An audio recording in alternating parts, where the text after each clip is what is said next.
pas moi qui dis.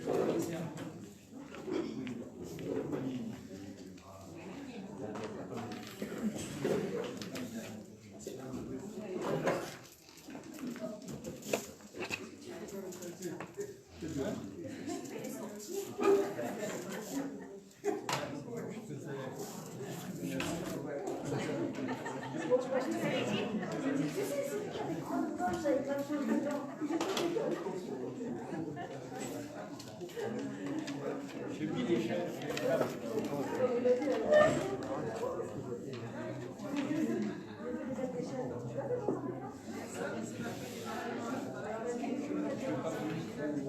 On n'a pas voulu trop bouger.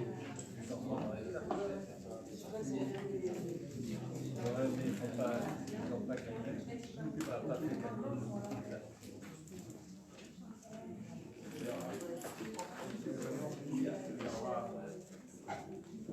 Par table, par oui. Allô? Ah oui, peut-être soir, par classe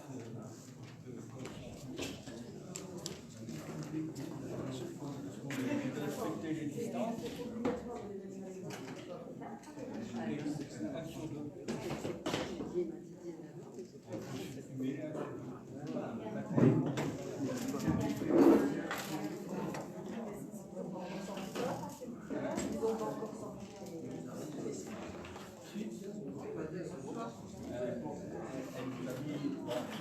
Entre les élèves, 1 mètre.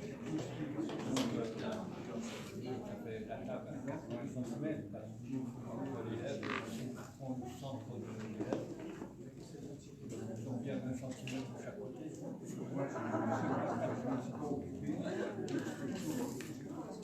Sinon tu ne peux pas. Matériellement, tu ne peux pas.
Si c'est OK, on va commencer. Je déclare la séance de ce jour du conseil municipal ouverte. Malgré les obligations qui nous sont faites d'être à huis clos, vu l'article 10 de l'ordonnance du 13 mai, il faut quand même voter. Qui est contre le huis clos? Qui s'abstient? Merci. Donc, je laisse la parole, le conseil municipal est ouvert et je laisse la parole à Lisa pour faire l'appel. Comme on le fait maintenant. Rousset André. Présent. Luigi Daniel. Présent. Mariani Séverine. Présent. Vaner Serge. Il est fermenteur, il va arriver. Fort Christine. Présent. Lebas Didier. Présent. Desplat Gwenola. Présent. Pesquez Christine. Présent. Dernis Thierry. Il a une procuration pour Daniel Leduc. Ted Marine. Présent. Dou Laurent. Présent. Philippon Charlotte. Non. Moulin Patrick. Présent. Moi je suis là. Philippe Jean-Marie. Présent. Vignuales Francine. Présent. Porte Roger. Présent. Bonneville Christine. Non. Robineau Alain. Présent. Pacheco Gisèle. Présent. Larrivée Gérard. Il a donné procuration à Serge qui va arriver. Il arrive, il est dans la cour. Morin Mireille. Présent. Fernandez Blaise. Présent. Colombo Dominique. Présent. Vida Boris. Présent. Escoffier Jade. Présente. Bois Dominique. Présent. Merci Elisa. Comme on le fait chaque fois, il faut approuver le compte rendu du dernier conseil qui date du 26 mai. Qui est contre? Qui s'abstient? Abstention 4. 4 abstentions. Salut Serge. Bonsoir. Donc il est présent et il a la procuration de Gérard Larrivé. Tu m'en donnes, s'il te plaît? Procuration de Gérard Larrivé à Serge Vaner et Thierry Dernis à Daniel Leduc.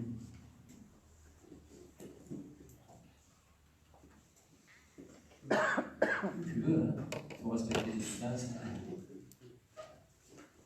La première délibération est liée à la validation des délégations du conseil municipal au maire.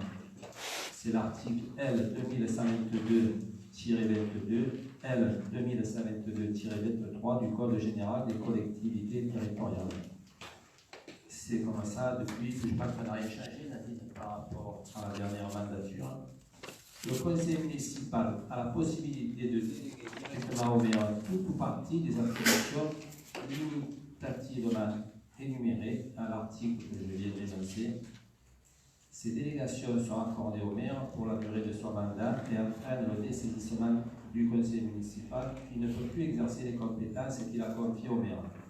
Néanmoins, le conseil municipal peut mettre fin à la délégation conformément aux articles de la disposition des articles L 2122-23 du Code général des collectivités territoriales. Les décisions prises dans le cadre de ces délégations sont signées personnellement par le maire, à charge pour lui d'en rendre compte au conseil municipal. C'est ce qu'on fait lors de chaque conseil.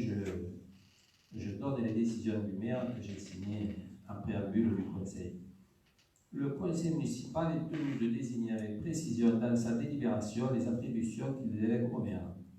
Par conséquent, le maire peut, par délégation du conseil municipal, être chargé en tout ou partie et pour la durée du mandat d'arrêter et modifier l'affectation des propriétés communales utilisées par les services publics municipaux et de procéder à tous les actes de délimitation des propriétés communales, de fixer dans les limites déterminées par le conseil municipal les tarifs des droits de voirie, de stationnement, de dépôt temporaire, on va en parler bientôt pour régulariser tout ça, sur les voies et autres lieux publics, et d'une manière générale des droits prévus au profit de la commune qui n'ont pas un caractère fiscal, c'est les impôts, ces droits et tarifs pouvant, le cas échéant, faire l'objet de modulation résultant de l'utilisation de procédures dématérialisées.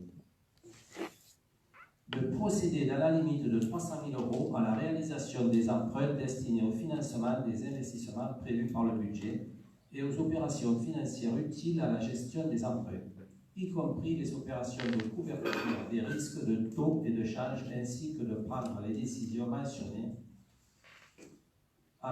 au paragraphe 3 de l'article L. 1618-2 et A de l'article L. 2221-5-1, sous réserve des dispositions de ce même article, et de passer à cet effet les actes nécessaires. De prendre toute décision concernant la préparation, la passation, l'exécution et le règlement des marchés et des accords cadres, ainsi que toute décision concernant leur avenant lorsque les crédits sont inscrits au budget. De décider de la conclusion et de la révision du louage de choses pour une durée n'excédant pas 12 ans. On n'a jamais fait encore, on a fait le maximum de 20. De passer les contrats d'assurance ainsi que d'accepter les indemnités de sinistres y afférents. De créer, modifier ou supprimer les règles comptables nécessaires au fonctionnement des services municipaux. Là, sur l'ordre de loi. De prononcer la délivrance et la reprise des concessions dans les cimetières. D'accepter les dons et legs qui ne sont grevés ni de conditions ni de charges. De décider l'aliénation de gré à gré de biens mobiliers jusqu'à 4 600 €. Il y en a encore quelques-unes, une quinzaine. De fixer les rémunérations et de régler les frais des honoraires pour les avocats, notaires, huissiers de justice et experts.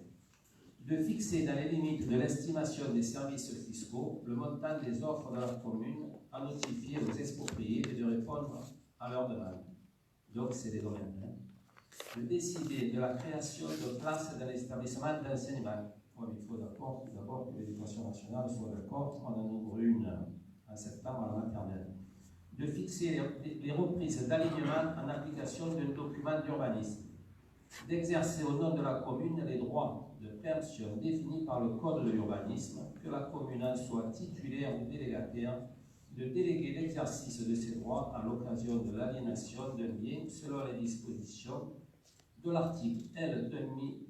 211-2 ou au premier alinéa de l'article L. 213-3 de ce même code, dans les conditions que fixe le conseil municipal. D'intenter au nom de la commune les actions en justice ou de défendre la commune dans les actions intentées contre elle, de régler les conséquences dommageables des accidents dans lesquels sont impliqués les véhicules municipaux, de donner, en application de l'article L. 324-1 du Code de l'urbanisme, l'avis de la commune préalablement aux opérations menées par un établissement public foncier local, de signer la convention prévue par l'avant-dernier alinéa de l'article L. 311-4 du Code de l'urbanisme, précisant les conditions dans lesquelles un constructeur participe au coût d'équipement d'une zone d'aménagement concertée, et de signer la convention prévue par le troisième alinéa du même code, L, pour l'article L. 332-11-2, dans sa rédaction antérieure à la loi numéro 214-1655 du 29 décembre 2014 de finances rectificatives pour 2014, précisant les conditions dans lesquelles un propriétaire peut verser la participation pour voies et réseaux. On le fait, ça, Serge. Et pourquoi on ne le fait pas? Parce que ça nous coûte, hein. C'est jamais présenté concrètement. À une époque, on avait essayé, c'était à l'époque de Monique. C'est dommage, parce que ça nous reviendrait moins cher. Eh bien oui. Après les trous, on aurait pu aller coucher. De réaliser les lignes de trésorerie sur la base d'un montant maximum de 300 000 €, d'exercer en application de l'article L214-1-1 du Code de l'urbanisme au nom de la commune et dans les conditions fixées par le conseil municipal le droit de préemption défini par l'article L214-1 du même code, d'exercer au nom de la commune le droit de propriété défini aux articles L240-1 à L240-3 du Code de l'urbanisme ou de déléguer l'exercice de ce droit à l'application des mêmes articles dans les conditions fixées par le conseil municipal. 23. De prendre les décisions mentionnées aux articles L523-4 et L523-5 du Code du patrimoine relatives à la réalisation de diagnostics d'archéologie préventive prescrits pour les opérations d'aménagement ou de travaux sur le territoire de la commune. C'est pour éviter qu'on construise sur des ruines romaines comme ça arrive. D'autoriser au nom de la commune le renouvellement de l'adhésion aux associations dont elle est membre. D'exercer au nom de la commune le droit d'expropriation pour cause d'utilité publique prévu au 3e alinéa de l'article L151-37 de Charlotte du Code rural et de la pêche maritime en vue de l'exécution des travaux nécessaires à la constitution d'aires intermédiaires de stockage de bois dans les zones de montagne. De demander à tout organisme financier, dans les conditions fixées par le conseil municipal, l'attribution des subventions. De procéder dans les limites fixées par le conseil municipal au dépôt des demandes d'autorisation d'urbanisme relatives à la démolition, à la transformation ou à l'édification des biens municipaux. Les délégations susvisées portent sur les compétences de l'Assemblée délibérante. Le maire titulaire des délégations prend les décisions équivalentes juridiquement à ces délibérations. Il est donc demandé au conseil municipal de bien vouloir valider cette délibération portant délégation d'attribution au maire. Voilà, comme on le fait de partout et comme on a toujours fait. Qui est contre? 2 contre, 3 contre, 4 contre, qui s'assied? Merci. Délibération validant le montant des indemnités de fonction du maire, des adjoints, du maire et des conseillers municipaux avant la délégation. Les indemnités de fonction des élus fixées par les articles L2123-23 et L2123-24 du Code général des collectivités territoriales sont calculés sur la base de l'indice brut terminal de la fonction publique, de pourcentage variant selon la population de la collectivité et du type de collectivité. Le montant maximum mensuel de l'enveloppe globale des indemnités du maire et des adjoints est fixé à 8 128,86 € pour notre strate de population. Ça dépend du nombre d'habitants dans la commune, c'est plus ou moins important. Cet article permet d'attribuer à des conseillers municipaux délégués des indemnités de fonction. Ces indemnités doivent être obligatoirement incluses dans l'enveloppe que je viens de citer, des indemnités allouées aux maires et aux adjoints. Le montant des indemnités de fonction du maire, des adjoints, du maire et des conseillers municipaux délégués se répartira comme suit. Le maire, 50% de l'indice brut terminal de la fonction publique. L'adjoint au maire, 17% de l'indice brut terminal de la fonction publique et les conseillers municipaux délégués, 2,5% de l'indice brut terminal de la fonction publique. Il est donc proposé au conseil municipal de bien vouloir valider la répartition de l'enveloppe globale des indemnités des fonctions de maire et d'adjoint. Ce qui revient à dire que tout le monde, à part l'opposition, tout le monde aura des indemnités. Y a-t-il des questions? Qui est contre? 1, 2, 3, 4, merci. La troisième délibération portant fixation du nombre d'administrateurs du conseil d'administration du CCAS. Chaque élection municipale s'accompagne du renouvellement du conseil d'administration du centre communal d'action sociale. Présidé de droit par le maire, ce conseil est composé à parité d'élus municipaux et de membres issus de la société civile dans une proportion de 8 minimum à 16 maximum, en plus du maire. Parmi les membres nommés, la loi prescrit une représentation de 4 catégories d'associations. les associations de personnes âgées et retraitées, les associations de personnes handicapées, les associations œuvrant dans le secteur de l'insertion et de la lutte contre les exclusions, l'Union départementale des associations familiales. On avait une représentante il y a quelques années, mais elle n'y est plus, je ne sais pas si elle existe à l'horizon. Les représentants du conseil municipal sont élus en son sein au scrutin de liste à la proportionnelle au plus fort reste. Il est donc demandé au conseil municipal de bien vouloir fixer à 15 le nombre d'administrateurs du CCAS répartis comme suit. Le maire, président de droit du conseil d'administration du CCAS, 7 membres élus du conseil municipal, 7 membres nommés par le maire dans les conditions de l'article L123-6 du Code de l'action sociale et des familles. Les 7 membres seront nommés la prochaine fois. On va voter là pour les représentants de la municipalité. Nous avons constitué une liste. J'en donne une à chacun. Ah, c'est après. C'est après. Donc, je porte au vote la composition du CCAS qui est bien sûr dans le cadre légal prévu par le Code du droit de la famille. Qui est contre? Une, deux, non, une. Qui s'abstient? 3. On ne vous demande pas pourquoi, hein, mais c'est le droit. La 4e délibération porte l'élection des représentants du conseil municipal au conseil d'administration du CCAS.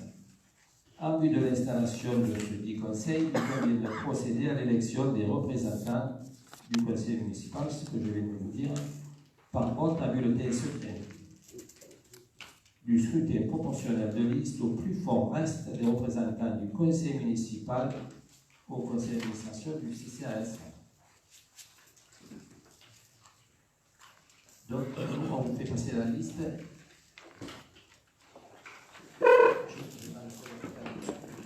Est-ce qu'il y a d'autres candidats pour le CCAS? Non? Je vous fais passer.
C'est un scrutin de liste. Hein.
Roger.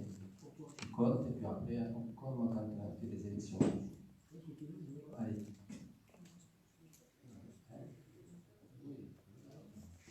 Tu comptes le nombre d'enveloppes de bulletins, puis après, on fait le décompte.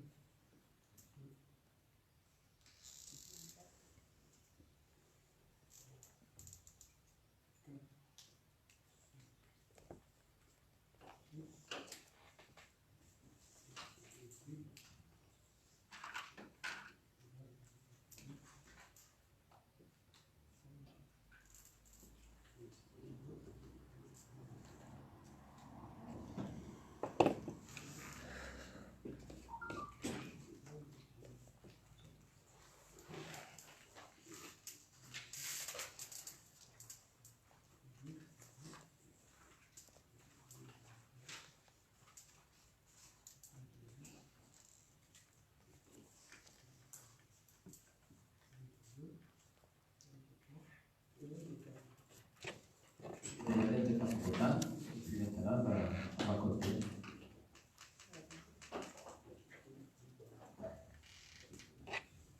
Vous pouvez compter la main. Non, il faut compter maintenant les votes, tu vois. Il y a 24 votants.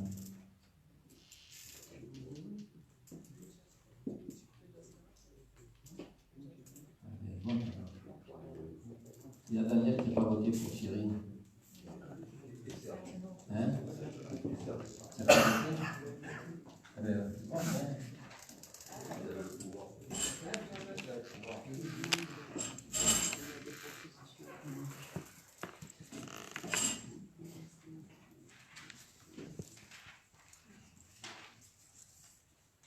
C'est un peu symbolique.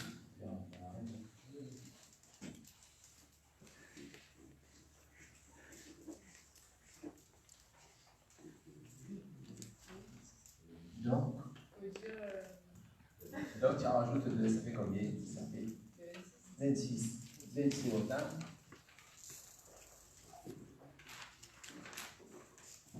J'en ai dit au fur et à mesure.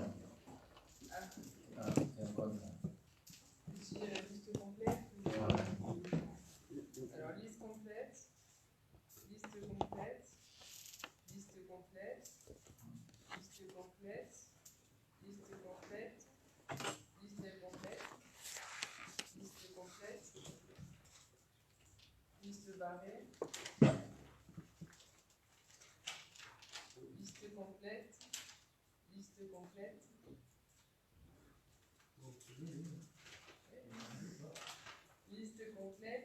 Liste complète. Liste complète. Liste complète. Liste barrée. Liste complète.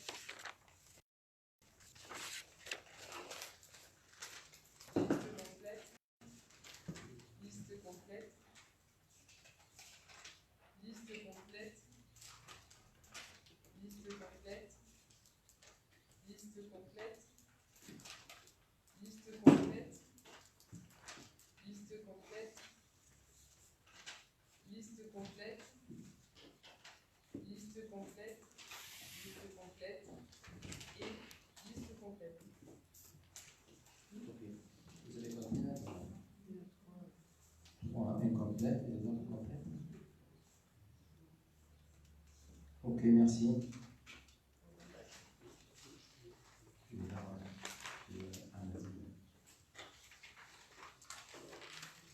La cinquième délibération porte sur la désignation des délégués titulaires et suppléants au sein de 3 organismes. Pour le moment, il y en a 3, puis après, il y en aura d'autres.